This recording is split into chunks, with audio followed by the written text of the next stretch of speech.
Hi guys, welcome to my channel. For today's video, punta naman po tayo dito sa Reroute.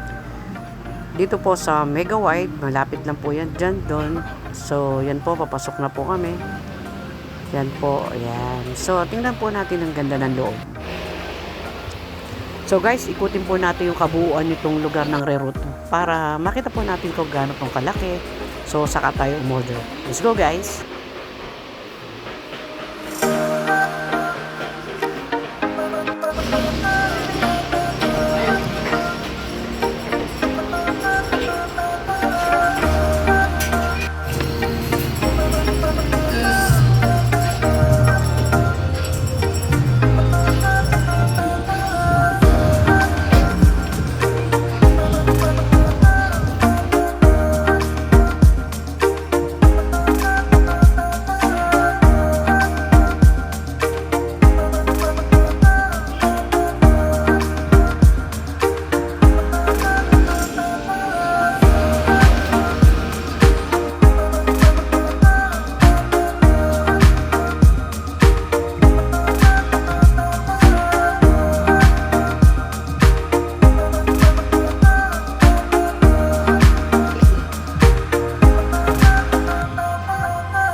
So, yan guys, order na po kami. So, order po kami niyan, yan.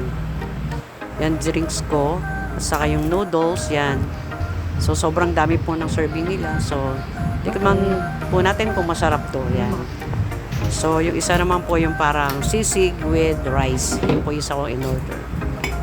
So, masarap po siya. So, at saka ang daming serving. Saka ito pong sisig, masarap din po. So, guys, okay naman po yung mga food nila. So yan, naubos. So try nyo po ditong pumunta sa Reroute. Dito po sa malapit sa Mega Wide.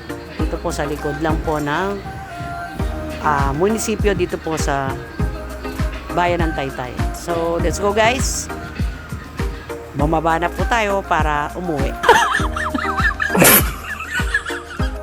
So guys, okay naman po dito. So i-type nyo lang po Reroute sa FB. So masasearch nyo na po to para alaman po yung pinaka-location.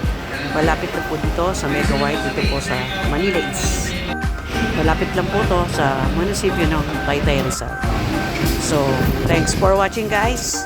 Masarap po dito. Pwede po kayong pumunta rito, i-try nyo. Kasi sa gabi po, kasi yung mga puno dito may mga ilaw. Magagandang ilaw. Maganda po, parang sa Christmas na din po. So maganda po siya talaga mag-stay dito at tumambay.